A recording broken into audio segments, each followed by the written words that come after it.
ایک اور حدیث میں حضرت جابر رضی اللہ عنہ فرماتے ہیں کہ ایک مرتبہ حضور اقدس صلی اللہ علیہ وسلم نے خطبہ پڑھا جس میں ارشاد فرمائی، اے لوگوں، مرنے سے پہلے اپنے گناہوں سے توبہ کر لو، اللہم اغفر لی، اور نیک عمل کرنے میں جلدی ہی کیا کرو، ایسا نہ ہو کہ کسی دوسرے کام میں مشغول ہو جاوے اور وہاں راہ جاوے اور اللہ جل شانہ کے ساتھ اپنا راستہ جوڑا کرو اور کثرت سے اس کا ذکر کے اور مخفی اعلانیہ صدقہ کر کے اسے تمہیں رزق دیا جاوے گا، تمہاری مدد کی جاوے گی اور تمہاری سرکشی کی اصلاح کی جائے گی۔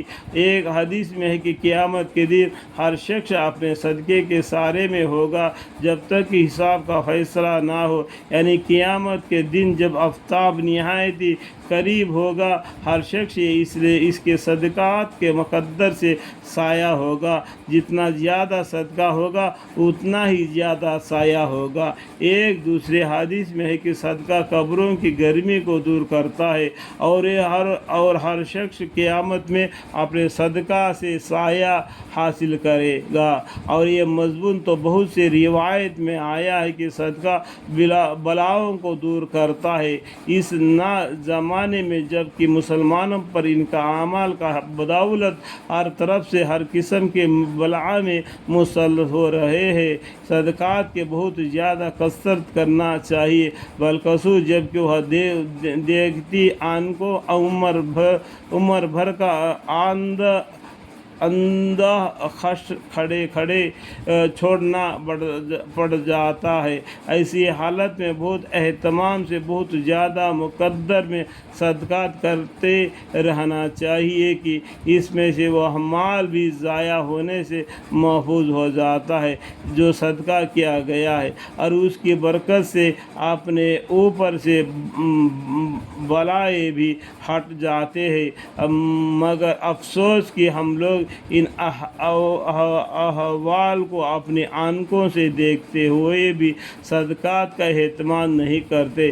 ایک حدیث میں ہے کہ صدقہ برائی کے 70 دروازوں سے بند کرتا ہے، الحمدللہ۔ ایک حدیث میں ہے کہ صدقہ اللہ جل شانہ کے غصے کو دور کرتا ہے اور بری صورت سے حفاظت کرتا ہے۔ ایک حدیث میں ہے کہ صدقہ عمر بڑھاتا ہے اور بری موت کو دور کرتا ہے اور تکبر اور فقر کو ہٹاتا ہے۔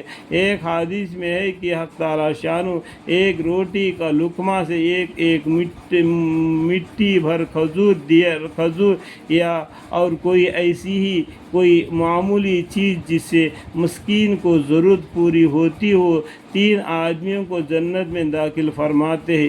ایک صاحبی خانہ جس نے صدقہ کا حکم دیا، دوسرے گھر کی بیوی جس نے روٹی وغیرہ پکائی، تیسرے وہ خادم جس نے فقیر تک پہنچایا۔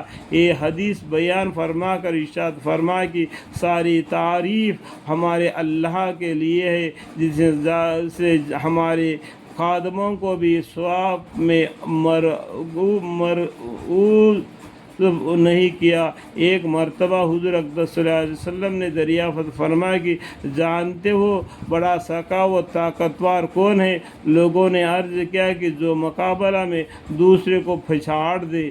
حضور اقدس صلی اللہ علیہ وسلم فرمایا کہ بڑا بہادر وہ ہے جو غصہ کے وقت اپنے اوپر قابو یافت ہو۔ پھر دریافت فرمایا کہ جانتے ہو کہ باز کون ہے؟ لوگوں نے عرض کیا جس کے اولاد نہ ہو۔ حضور اقدس صلی اللہ علیہ وسلم نے فرمایا کہ نہیں، بلکہ وہ آدمی ہے جس نے کوئی اولاد آگے نہ بھیجی ہو۔ پھر حضور اقدس صلی اللہ علیہ وسلم نے فرمایا کہ جانتے ہو فقیر کون ہے؟ لوگوں نے عرض کیا جس کے پاس مال نہ ہو۔ حضور اقدس صلی اللہ علیہ وسلم نے فرمایا فقیر اور پورا فقیر وہ ہے جس کے پاس مال ہو اور اس نے آگے کچھ نہ بھیجا ہو۔ اللہم اغفر لی. وہ اس دن خالی ہاتھ کھڑا رہ جاوے گا، یعنی دنیا میں تو مال ہے اور قیامت کے دن خالی ہاتھ کھڑا ہو جاوے گا، جس دن اس کو سخت احتیاط ہوگی. حضرت ابو ہریرہ رضی اللہ عنہ فرماتے ہیں کہ حضرت حضور اقدس صلی اللہ علیہ وسلم نے حضرت اما عائشہ رضی اللہ عنہ سے فرمایا کہ اپنے نفس کو اللہ تعالیٰ سے خرید لے، اگر کھجور کے ایک ٹکڑے ہی کے ساتھ کیوں نہ ہو، میں تجھے اللہ جل شانہ کے کسی مطلبے سے نہیں بچا سکتا. اے اما عائشہ رضی اللہ عنہ، کوئی مانگنے والا تیری ماں سے خالی نہ جاوے، چاہیے بکری کا کھر ہی کیوں نہ ہو. امام غزالی رحمۃ اللہ نے لکھا ہے کہ پہلے لوگ اس کو برا سمجھتے تھے کہ کوئی دن صدقہ کرنے سے خالی جائے، چاہے ایک کھجور ہی کیوں نہ ہو، اس لیے کہ حضور اقدس صلی اللہ علیہ وسلم کا ارشاد ہے کہ قیامت میں ہر شخص اپنے صدقے کے سایہ میں ہوگا. الحمدللہ رب العالمین.